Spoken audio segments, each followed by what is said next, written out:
At ito ay tungkol sa pagdadala sa local court. Panoorin po natin, pero si General Torre hindi nakikinig. Kaya sana nandito siya para maintindihan natin bakit wala siyang pakialam sa pagpapaliwanag ni Attorney Delgra. Hindi naman lahat, ilan ang hinuli ngayong araw na ito, sir? Sa iba-ibang mga krimen. Ilan ang binigyan ng ganitong... Kasi nandito kayo lahat eh. Nag-iisang tao. Ilan ang binigyan ng Nag-iisang ganitong... tao, dami krimen sa labas. Nandito kayo. Sir, hindi kami Sir, humingi ng please pabor. naman. Just invoke Article 59. Bakit hindi yan magawa-gawa? Attorney, you will be That's removed from... precisely the point that I'm saying. Ano That's yung precisely naman the yan? point Kung kayo mag-ano, kayo, please lang, bawal hawakan. Attorney, you will be removed Bawal from... hawakan! Bawal hawakan. Tumayo ka na lang. Bawal The right to hawakan. counsel is something that has to Ayun, maliwanag na ang ini-invoke, ang sinasabi ni Attorney Delgra was Article 59. Why is it na sinasabi paulit-ulit ng DOJ na Rome Statute, ang ICC, Article 59, does not apply? Gusto ko lang ipakita yung certification ng DOJ. Kaya nalilito tayo pa iba-iba. Andyan yung certification ng DOJ. Eto pa, hindi natin maintindihan yung date. Kung makita ni Senator Bato, ang date po niya, yung aresto March 11, na-certify lang yung warrant ng DOJ sa sumunod na araw. Wala na rito sa Pilipinas si dating Pangulo.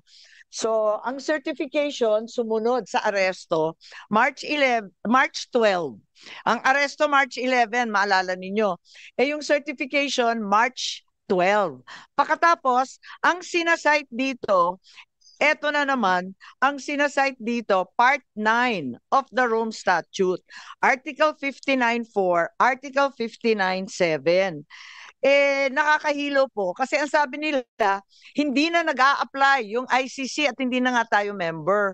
Bakit yung authority sa pag-aresto, paulit-ulit na sinasabi kay Attorney Delgra, pati na rin dito sa DOJ circular, na ito ay dahil sa Article 59. Kaya nga, kailangan ipaliwanag nila kasi hindi natin po maintindihan.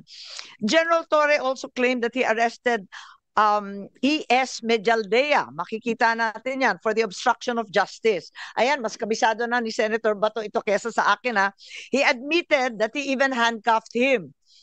At binasahan pa siya ng Miranda rights kung maalala natin dun sa video. Kung ganun, kung inaresto niya si E.S. Medialdea to the local court, bakit hindi niya dinala sa presinto o inarestong totoo? Bakit imbes na arestuhin at talagang ikulong, pinadala pa sa Hague? Parang ang gulo. Kasi nung nandito si General Torre, talagang gustong-gusto niya yung Article 125 ng Revised Penal Code kay PRRD. Pero bakit kay E.S. Medialdea, inaresto niya, tapos hindi naman niya kinuha. Imbes, pinasakay pa niya ng eroplano. Nalilito kaya ako. Tama ba yun? Hindi ba pag inaresto mo, ito-turn over mo na o ikukulong na? Paano ba ang sistema, Senator Bato? Dapat talaga, inaresto mo na eh. Hinankap mo na. So, ano pang next move doon? Ha? Kaya nga nakakapagtaka, pinagbiyahin niya. Tama ba yun? Wala makapagsabi na tama yun.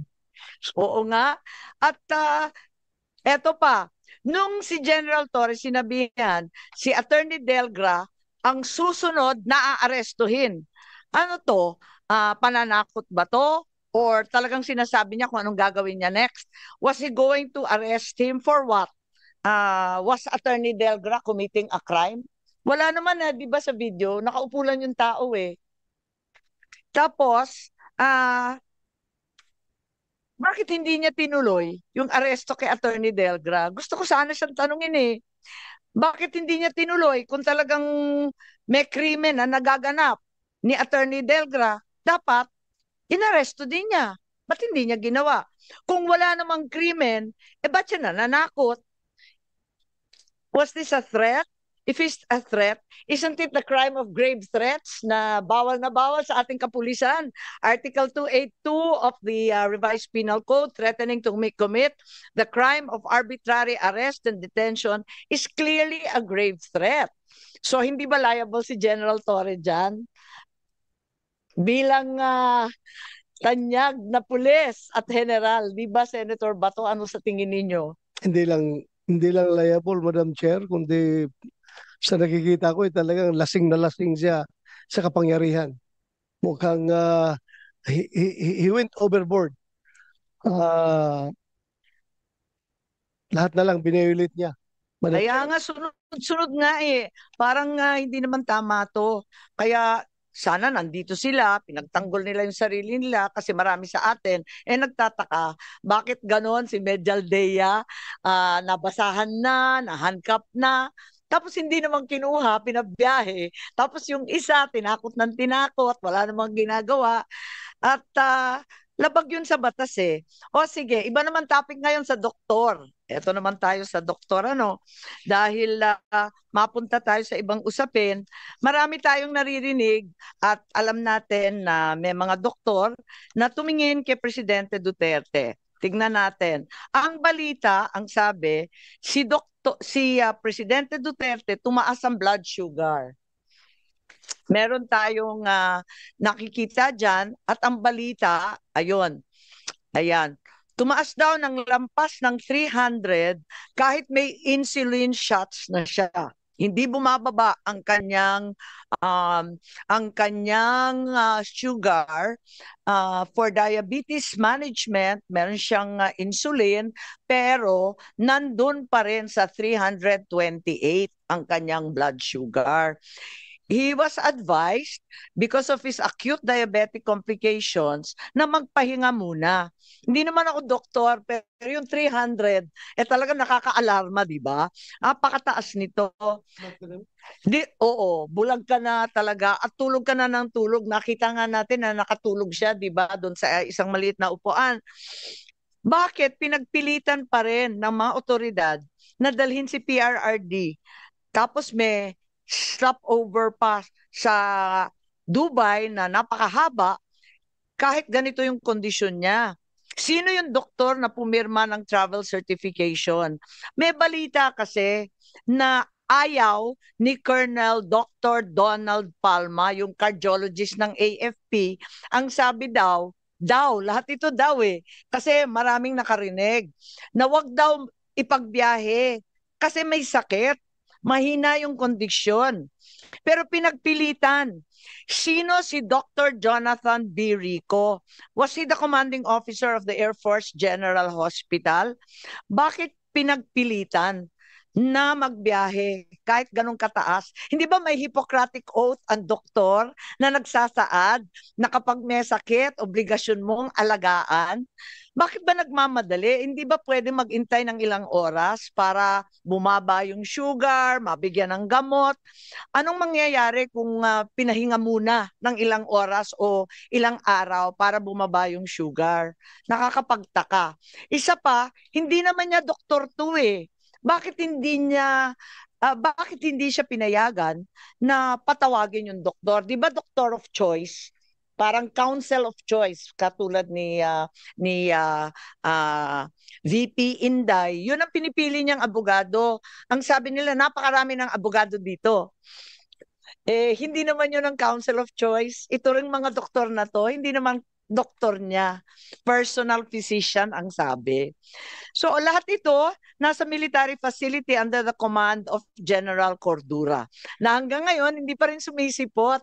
Ilang beses sinabi ni VP Sara nung nakaraan, bakit yung AFP pinayagan ang PNP mag-take over ng Villamor? Sino nag-utos? So sino nagsabi kay General Cordura na si dating Pangulo ay dadalhin sa Villamor? Normal ba yan? Ordinary procedure ba yan ng PNP? Dadalhin bigla sa Villamor ang mga arestado? Hindi naman yata. Kasi plano na talagang ilipad sa dahig. Kaya doon sa airport nilagay. Para malapit doon sa nakaparking na Gulfstream na aeroplano. Ganun ba yon? Para ready na to ship out of the Philippines. Bakit hindi dinala na lang sa PNP facility? Palibhasa PNP naman ang nag-aresto, di ba? Si General Torre, bitbitin niya sa Krame o sa ibang Kaya nga, facility. yun, sabi nga ni Torre, well planned na yun. Ha? Oo nga, Hindi yun spur of the moment. tama. Bago pa dumating si Pangulong Duterte dito, naka-ready na yung Gulfstream na aeroplano doon, naka-standby malapit sa ah, yung facility sa Villamor, kung saan dinala si President Duterte doon. Dahil plano na talagang ilipad. Ano pa? Tama. At marami pang mga personnel ng PAF na nandun. At bakit daw dinala bigla sa VIP area? Sino yung doktor na nagbigay ng clearance para magbiyahe ang isang may sakit? Di ba AFP doctor din? So, ang ibig sabihin, yung aresto kay Presidente Duterte, military operation. Kasi puros AFP personnel, AFP Villamor, AFP personnel, pati yung doktor, pati yung tao doon. Anong masasabi natin? Alam mo, Madam Chair, that is the reason why I I moved a while ago to issue subpoena dito sa mga tao na ito para masagot nila ito. Dahil ah, mga sundalo naman yan sila eh.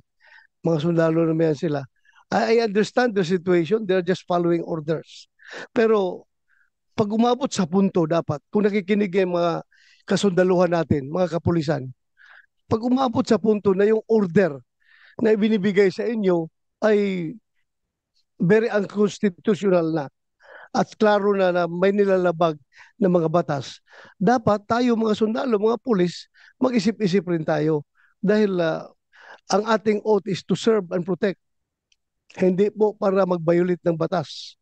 So yun po ang dapat harapin dito sa ating mga invited, supposed to be invited empty chairs sa harapan natin ngayon, Madam Chair.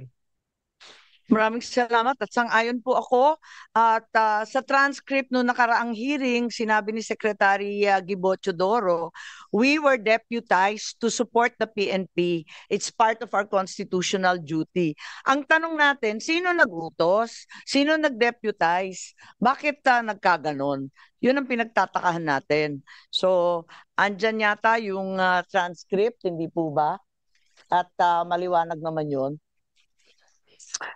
Yes. So sinabi niya na deputize, na pag-utusan lang daw sila tulad ng sinasabi niyo, Senator Bato, na nautusan. Ayan o.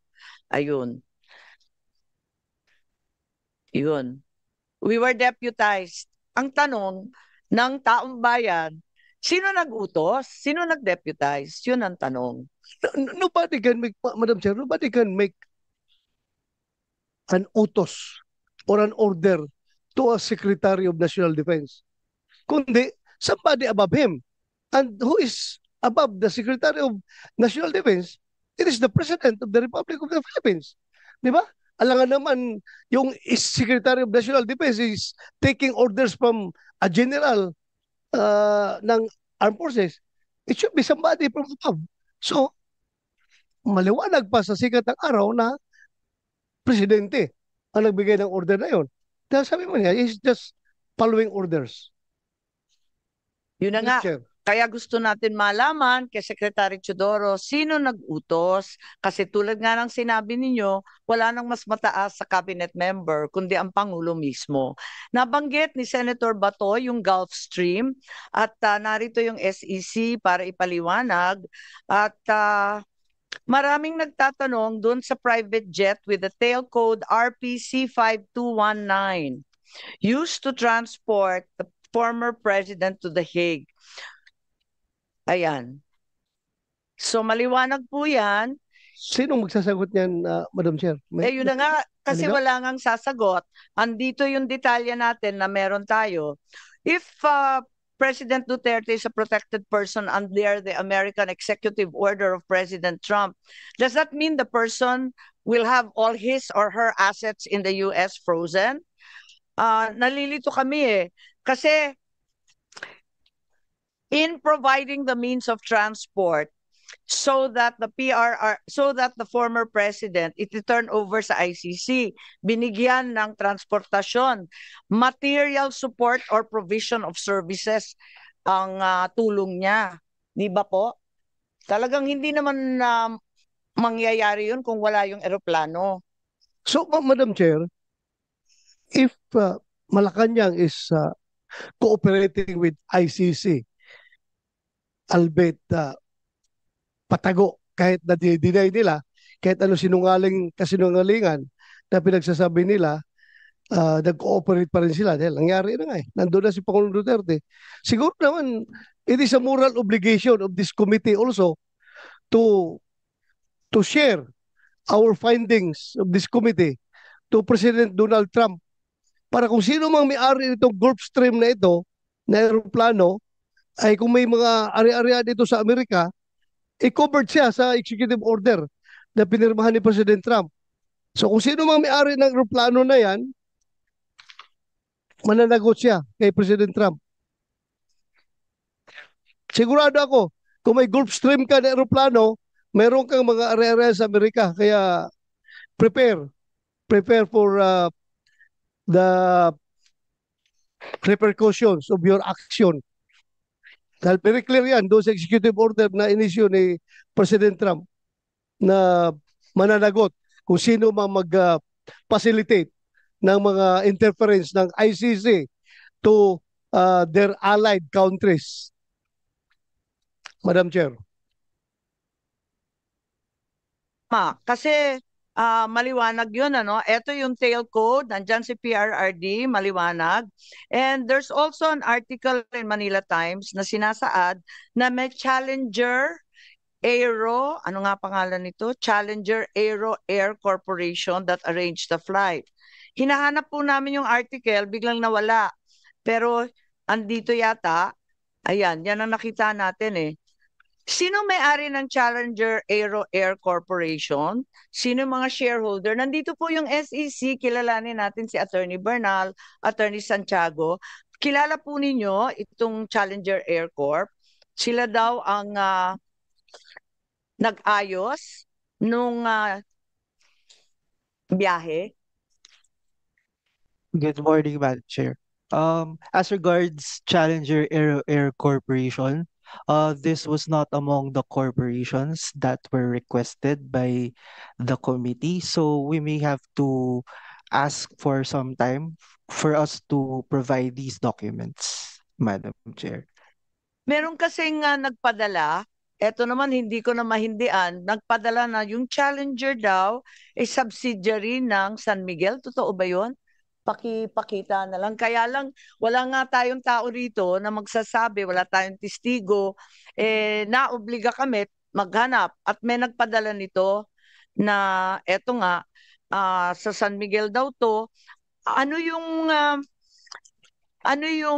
papel ng Challenger kung hindi naman sila may-ari?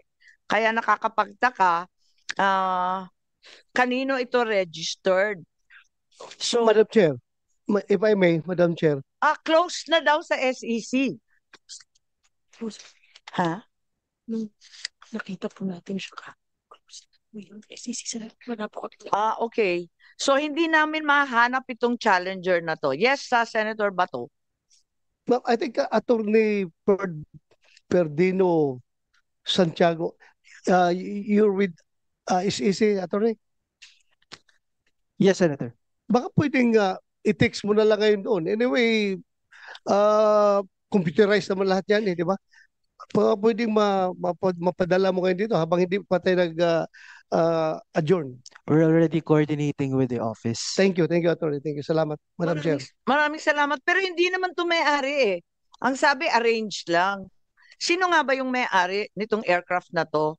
At anong kumpanya to na nag-charter or nagli-lease out? At sino ang nag-charter noong March 11? Kasi ang sabi ni Secretary Remulla, si John Vic, siya nagsabi na yung private jet was paid for by the Office of the President. So ngayon, tinatanong ko, if the company or person who owns the plane was authorized to charter it or lease it. Kasi ang pangalan nito iba eh. Pacific Asian Pearl Airways. Meron yata sa SEC niyan. Pwede kayong sumagot. Yun ang registered owner. Tama po ba? As regards the owner of the specific airplane subject of this inquiry, it's not reflected in the SEC records. We defer the ownership of the airways with the proper regulatory agency of which is CAAP. However, we already provided the Senate committee with the requested SEC corporate records of the corporations that you requested, Madam Chair. So in fact, there are two corporations with similar names. Is that correct? Would you read them out, please? Those with similar names to the requested corporate names are Pacific Pearl Airways.com Corporation and Pilipinas Asian Pearl Airways Inc., Madam Chair. So they are in fact registered with you and you have the ownership also stipulated. Yes, Madam Chair. And may we see the names?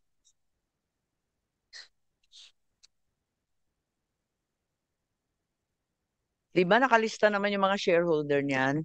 As regards Pacific Pearl Airways.com Corporation, maybe I can turn over The documents. to Attorney Bernal from our corporate Okay. company registration and monitoring Sige po. department. Are we? Alright.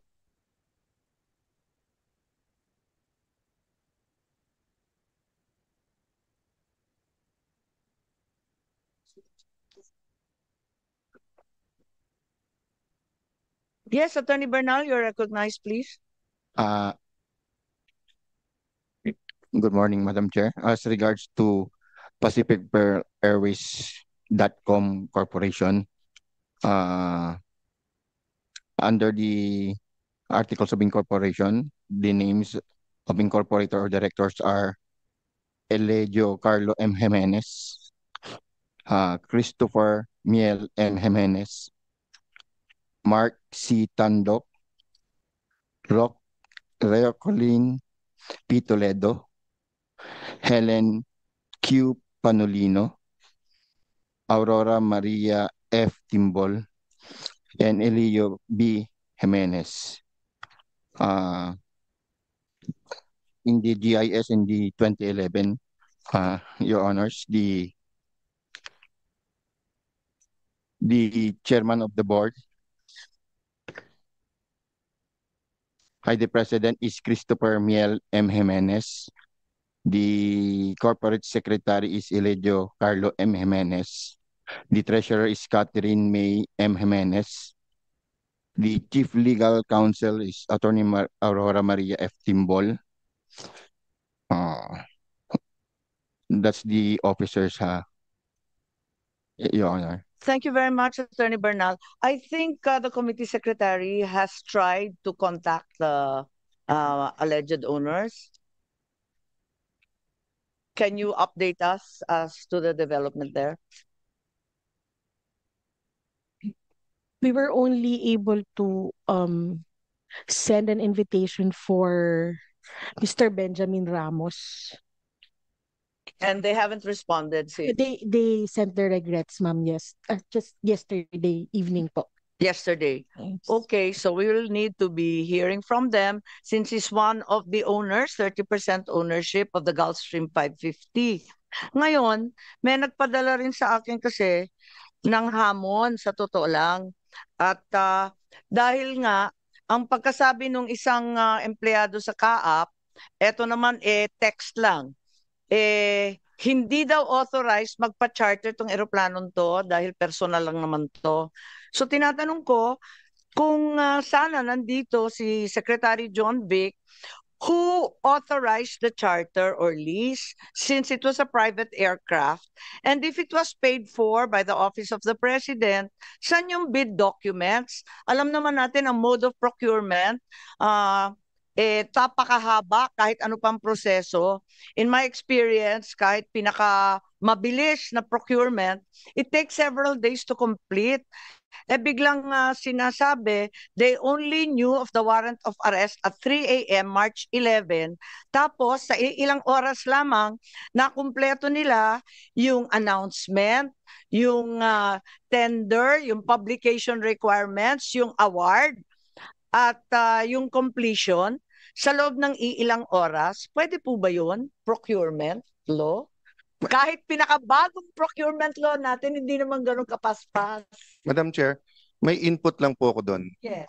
Napanood ko po kasi sa interview, I think ni SILG na, I'm not sure, I think sa SILG na, ang sabi niya lang kasi, pag kumuha ka kasi ng permit ng airspace, one after the other yon.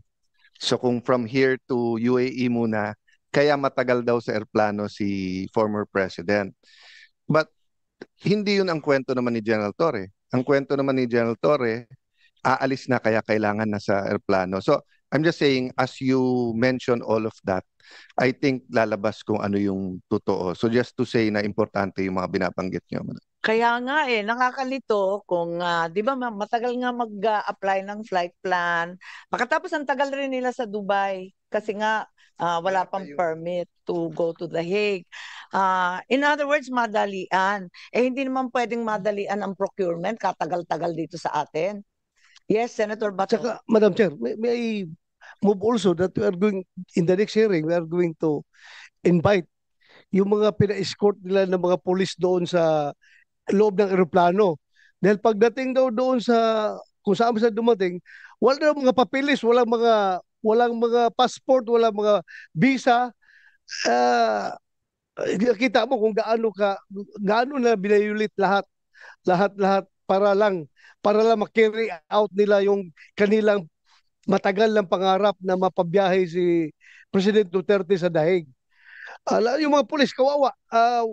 Walang visa, dumating doon. Ano gusto lang gawin sa pulis natin? Mga pulis na nakasakay sa eroplano. Ng eroplano. Kaya nga, Pina-escort. diba? Pina-escort sila. Yung doktor ata yun. Yes. Pinadala nandun. Walang papeles. Ano gusto nila? TNT yung pulis natin doon? Dami naman nilang linabag na batas, pati yung immigration ng Amsterdam, pambira. Madam Chair, yes, Senator. and with permission ni Senator Bato, bato-bato sa langit naman, wag magalit. Bato-bato sa Senado, sana hindi maaresto. Hindi, pwede lang po bang, pinapatawa lang ko po kayo, but kasi po, nung last hearing, just if alam nyo dahil naging Chief PNP kayo, nung tinanong ko kasi, dahil ang sabi, Interpol ang tinulungan natin, hindi ICC. So ang sabi po nung cabinet members na nandito, kasi nung tinignan natin po yung dokumento galing sa ICC, what's the name of that document? Yung may pirma ni Ambassador. Yung parang return nila po. Tapos nakapirma doon yung Ambassador Lacalinaw. So sabi ko, so hindi natin tinurn over sa Interpol. Ang sabi lang hindi, kung may representative daw ang Pilipinas ng Interpol dito sa Pilipinas, pag nag-request daw sa Interpol sa atin, pag tinurn over daw natin sa representative nila dito sa Pilipinas ng Interpol, sa Interpol na daw nating tinurn over. Tapos yun nga, yung Ambassador Lacalinaw, tinurn over sa ICC. Pero kung titignan mo, ang pirma niya dito, on behalf of the Republic of the Philippines, as representative, hindi as representative of Interpol. Pero ganun ba yung Interpol? So kung ako ang representative ng Interpol dito, or point person, na Pilipino ako So pag nagsabi ka sa akin na may huhulihin, pwedeng sa akin mo i-turn over. Tapos ako magdadala sa ibang bansa? Parang malabo ng konti or... Paligtad nga, Madam Chair, no? Senator Cayetano, kapag in that case, ang requesting entity was Interpol ko, no? So, dapat Marami na akong ginawang nag-request ako sa Dubai nung pinapahuli ko si Kerwin Espinosa, yung drug lord na ngayon ay tumatakbo ng mayor ng Albuera. Nung pinahuli ko doon, nag-coordinate ako sa Interpol. Nung nakuha na nila, physically arrested na nila si Kerwin Espinosa, ako mismo ang nagpadala kasi we are the requesting party. Ako ang nagpadala na tao doon, sinundo si Kerwin, sinakay sa aeroplano ng PAL, pauwi dito sa Pilipinas. Pero sa atin ngayon, nangyari, Interpol ko noon nag-request, tayo pa naghatid doon sa dahig. Very inconsistent yung mga actions na ginawa nating gobyerno dahil baliktad eh. Dapat ang requesting party ang magsundo dito, bakit tayo maghatid? Just one more point, Madam Chair. Kasi nga, dito po, duly noted on behalf of the Republic of the Philippines, signature po nung ating Special Envoy for Transnational Crime, no? So hindi siya pumirma bilang representative ng Interpol. Pumirma sa atin. So usually mas gusto kong harapan tanungin kagad and syempre actually partida na to kasi maiisip pa nila yung sagot. Pero I think for our records, importante to. Then last lang, sir. Hihingin ko yung dokumento Yes. para part of the committee Yes. records. Then last lang po, ma'am, hindi ko po kayo ginagawang witness, Senator Bato. Alam mo naman yung respeto ko sa iyo ever since hanggang ngayon.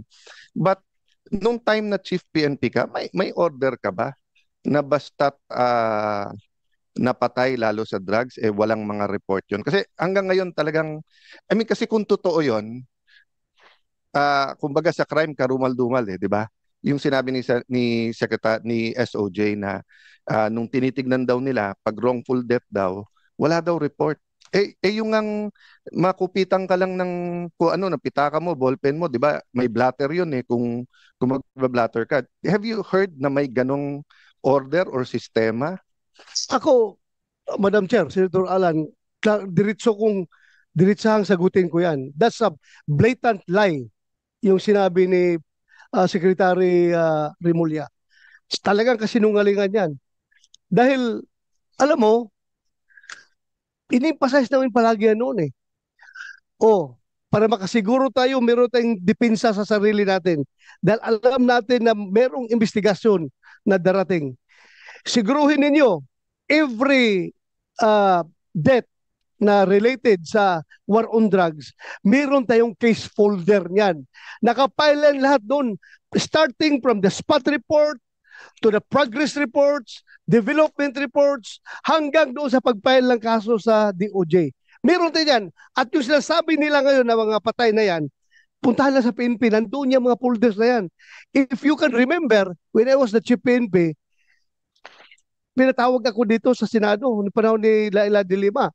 At hiningi sa akin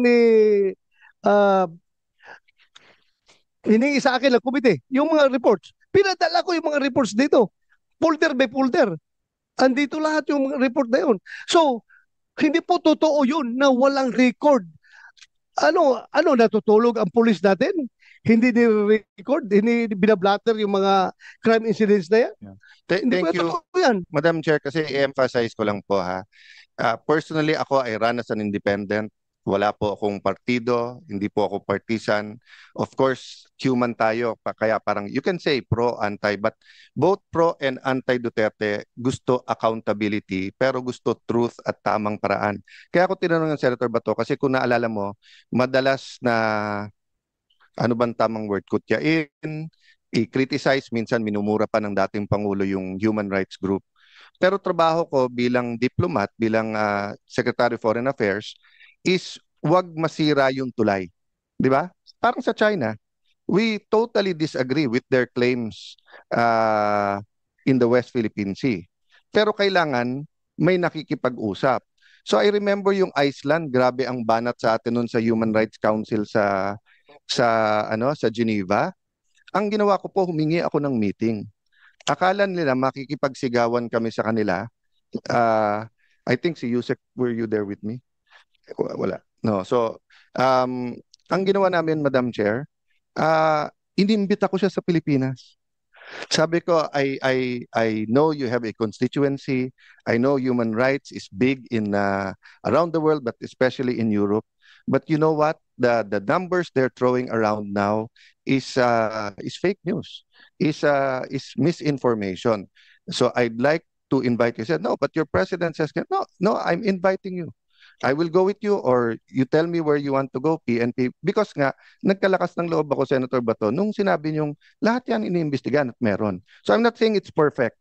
But yung between totally walang investigasyon at 100% investigation, we're somewhere in the middle. Pero na-shock talaga ako nung sinabing wala. But we will give the SOJ and the government the chance to answer. Even USEC o ASEC nila, Madam Chair, okay na sa akin. Pero gusto ko lang i-explore yon kasi after our hearing, ang dami nagtanong sa akin na totoo ba yun? Wala ba talaga? Paano naman naging cardiac arrest yung bala sa So, hindi tayo pwedeng tumuloy na may black eye ang Pilipinas eh. So kung totoo, ilabas. Kung hindi totoo, i-clear natin. Nako,